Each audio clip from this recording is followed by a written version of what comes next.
The Big Sleep. A novel by Raymond Chandler. The Big Sleep, 1939, is a hard-boiled crime novel by Raymond Chandler. The first to feature the detective Philip Marlowe. The story is set in Los Angeles. The story is noted for its complexity, with characters double-crossing one another and secrets being exposed throughout the narrative. The title is a euphemism for death. The final pages of the book refer to a rumination about sleeping the big sleep. Plot summary. Private investigator Philip Marlowe is called to the home of the wealthy and elderly General Sternwood in the month of October. He wants Marlowe to deal with an attempt by a bookseller named Arthur Geiger to blackmail his wild young daughter, Carmen. She had previously been blackmailed by a man named Joe Brody. Sternwood mentions that his older daughter Vivian is in a loveless marriage with a man named Rusty Regan, who has disappeared. On Marlowe's way out, Vivian wonders if he was hired to find Regan, but Marlowe will not say. Marlowe investigates Geiger's bookstore and meets Agnes, the clerk. He determines that the store is a pornography lending library. He follows Geiger home, stakes out his house, and sees Carmen enter. Later, he hears a scream, followed by gunshots and two cars speeding away. He rushes in to find Geiger dead and Carmen drugged and naked, in front of an empty camera. He takes her home, but when he returns, Geiger's body is gone. He quickly leaves. The next day, the police call him and let him know the Sternwood's car was found driven off a pier, with their chauffeur dead inside. It appears that he was hit on the head before the car entered the water. The police also ask if Marlowe is looking for Regan. Marlowe stakes out the bookstore and sees its inventory being moved to Brody's home.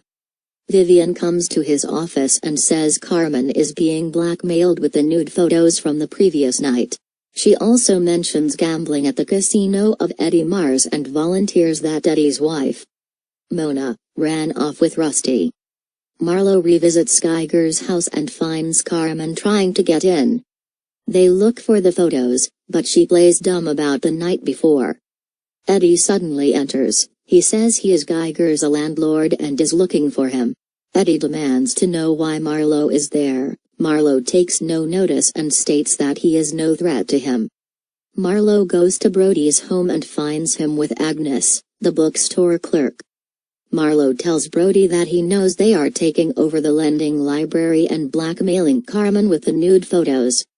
Carmen forces her way in with a gun and demands the photos, but Marlowe takes her gun and makes her leave. Marlowe interrogates Brody further and pieces together the story. Geiger was blackmailing Carmen. The family driver, Owen Taylor, did not like it and so he snuck in and killed Geiger, then took the film of Carmen. Brody was staking out the house too and pursued the driver, knocked him out, stole the film, and possibly pushed the car off the pier. Suddenly, the doorbell rings and Brody is shot dead. Marlowe gives chase and catches Geiger's male lover, who shot Brody thinking he killed Geiger. He had also hidden Geiger's body, so he could remove his own belongings before the police got wind of the murder. The case is over, but Marlowe is nagged by Rusty's disappearance. The police accept that he simply ran off with Mona, since she is also missing, and since Eddie would not risk committing a murder in which he would be the obvious suspect. Mars calls Marlowe to his casino and seems to be nonchalant about everything. Vivian is also there, and Marlowe senses something between her and Mars. He drives her home and she tries to seduce him, but he rejects her advances. When he gets home, he finds Carmen has snuck into his bed, and he rejects her, too. A man named Harry Jones, who is Agnes's new partner, approaches Marlowe and offers to tell him the location of Mona. Marlowe plans to meet him later, but Eddie's henchman Canino is suspicious of Jones and Agnes's intentions, and kills Jones first. Marlowe manages to meet Agnes anyway and receives the information. He goes to the location in Rialito, a repair shop with a home at the back, but Canino, with the help of Art Huck, the garage man, jumps him and knocks him out. When Marlowe awakens, he is tied up, and Mona is there with him. She says she has not seen Rusty in months, she only hid out to help Eddie and insists he did not kill Rusty. She frees Marlo, and he shoots and kills Canino.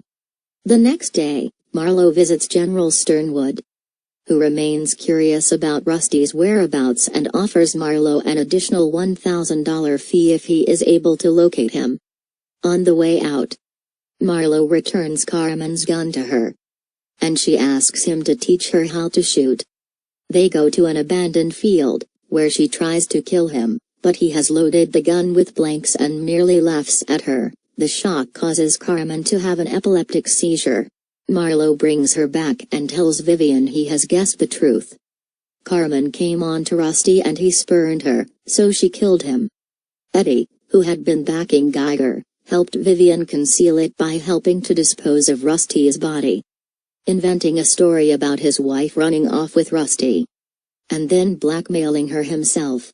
Vivian says she did it to keep it all from her father, so he would not despise his own daughters, and promises to have Carmen institutionalized. With the case now over, Marlo goes to a local bar and orders several double scotches. While drinking, he begins to think about Mona Silverwig Mars, but never sees her again. End of the summary. Thank you.